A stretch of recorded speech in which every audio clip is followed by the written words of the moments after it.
Even his own staff didn't know it was going to happen. So why is this happening? Why was Tucker fired so abruptly as well?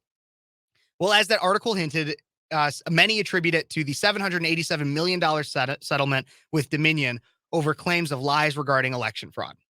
And there are two facets to this belief that must be true for that to be the attribution to his firing.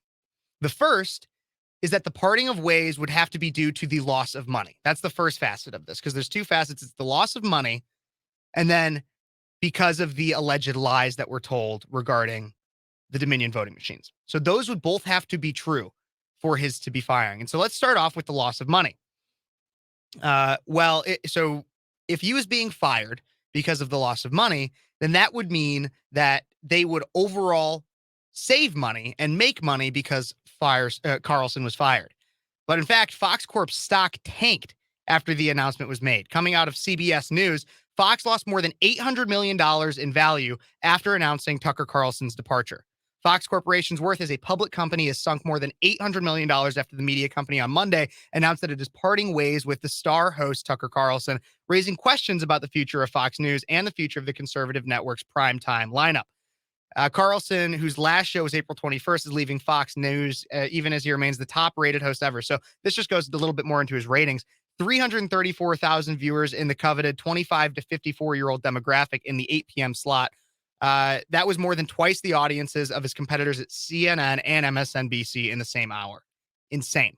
Also, he would top Sean Hannity and Laura Ingram's audience. But anyways, so Fox News lost $800 million, which is more money than they lost in the Dominion lawsuit, simply in their stock value by cutting Tucker. So it cannot be that they fired him due to a loss of money. So then let's go to the second part. Maybe it's because he allegedly lied. There is an argument to be made that he didn't lie, and that when it comes to the Dominion case, but YouTube will actually ban me. I know people that it's happened to. YouTube will ban me if I try to make that argument that the lie, that he did not lie. I had our Kat Peterson on Cities 92.9 showed the primary evidence regarding that argument, but I am staying on a very thin line and saying that, yes, the court case shows that he lied. And so I have to say that. But let's just assume for the sake of my argument that premise is true, that Tucker Carlson did lie regarding the voting machines. Could that be enough to fire the host of the most watched show in cable news? Honestly, no, it could not be enough because all the media lies. The media lies all the time. At one point, we were told the Hunter Biden laptop story was a conspiracy theory. We're still being told that Trump stole the 2016 election with Russia. In 2020, we were assured that there's no chance COVID could have started in a lab. And so if anyone is telling you that Tucker was fired because he lied, then they're lying to you. Because people in the media lie all the time. It's literally like what they do. Public trust in the mainstream media is so flippin' low right now. So if it's not money and it's not alleged lying, then what is it? Well, there are plenty of theories out there regarding investors in Fox Corp being related to certain companies that produce certain jabs. So just take a look at this clip. We're going to take a look at this clip together from Tucker's last show on Friday. I'm going to share my screen here. Hope that everyone can hear this video when I pull it up. This is from Tucker's last show on Friday when he didn't even know it was going to be his last show. So let me share my screen right here. And let's watch this. Sometimes you wonder just how filthy and dishonest our news media are. You'll be in the shower and you'll think they're bad, but how bad are they? Well, here's one measure of their badness. You can try this at home. Ask yourself, is any news organization you know of so corrupt that it's willing to hurt you on behalf of its biggest advertisers? Anyone who do that is obviously Pablo Escobar level corrupt and should not be trusted. Sometimes you wonder. I certainly am wondering right now. Would they hurt us for the dollar? Would they fire a host for the dollar?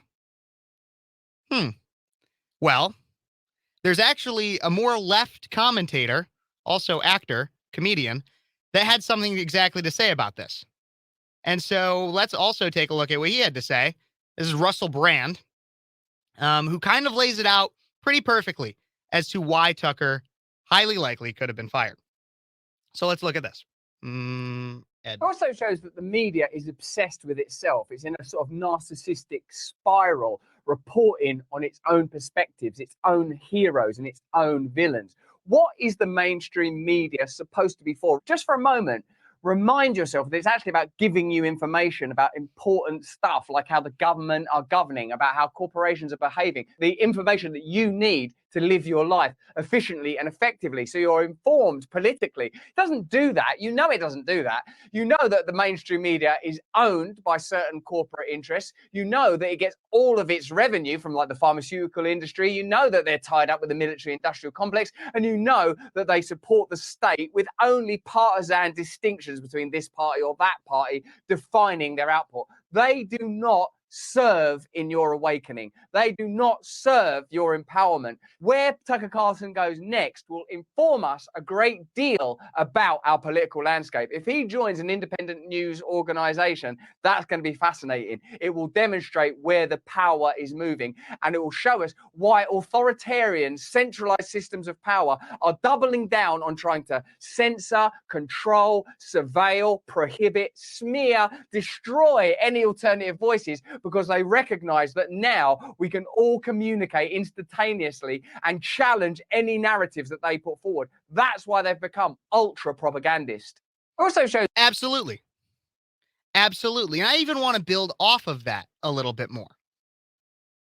So I'm not going to deny, because I will admit we don't know for sure. We have not received explicit confirmation as to the reason Tucker was fired. And if it is truly because of the people that fund the mainstream media, people that fund Fox News, and the investors that are all tied into Fox Corp, if it is that, we will never actually know that that is the reason. So I'm not going to deny that the potential conspiracy is that is implicated.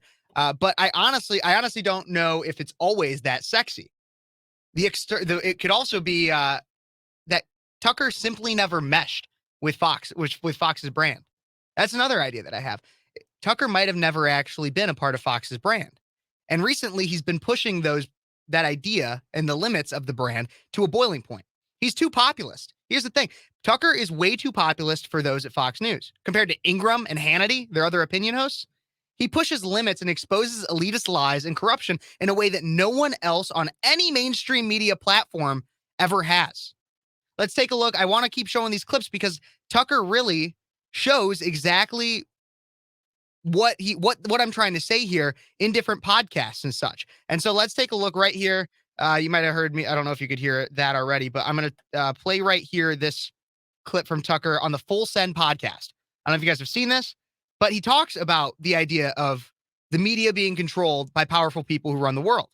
And so he talks about the possibility of not only what Russell Brand had to say, but also just the idea that he is not meshing with the go with the flow elitist ideas. He talks against that and he speaks out against that. So let's take a look at this. Like, I've spent my whole life in the media. My dad was in the media.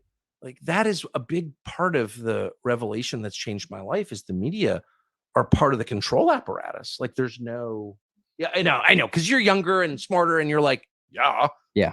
But what if you're me and you spent your whole life in that world, and to look around and all of a sudden you're like, oh, wow.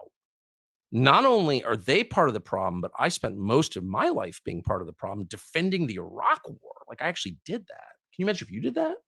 What do you think? What is one of your biggest regrets in your career? Oh, defending the Iraq war. That is it? Well, I've had a million regrets, not being more skeptical, calling people names when I should have listened to what they were saying. Look, when someone makes a claim, there's only one question that's important at the very beginning, which is the claim true or not? So I say, you committed murder or you rigged the last election. Before you attack me as a crazy person for saying that, maybe you should explain whether you did it or not. You Right. know what I mean? Yeah. And for too long, I participated in the culture where I was like, anyone who thinks outside these pre-prescribed lanes is crazy, is a conspiracy theorist. And I just really regret that. I'm ashamed that I did that. And partly it was age, partly it was the world that I grew up in. So when you look at me and you're like, yeah, of course they're part of the means of control, I'm like, that's obvious to you because you're 28, but I just didn't see it. He didn't see it. And so that's what I want. That's what I really think part of it is Tucker grew up in the media. He was raised in the media. He was raised in the idea that the media told the truth, the media told the facts. And then as he got more into it, he started to realize that that really wasn't the case. He saw it for what it really was before even social media started to expose it to everybody. He saw how the narrative was controlled at the expense of facts and truth. That's what he saw. Tucker is not made for the mainstream media. Tucker was not made for that kind of thing. If anything, I think that this is probably the best thing that could possibly happen to Truth and Tucker Carlson, because Tucker Carlson will now be able to go and like Russell Brand said, hopefully he'll go to alternative media. Hopefully he'll either stream on his own, or he'll have any kind, or he'll make a deal with the Daily Wire, the Blaze, anywhere. So then he can be truly unfettered and in no way hindered by the mainstream media culture, the elitist culture that he was not made for.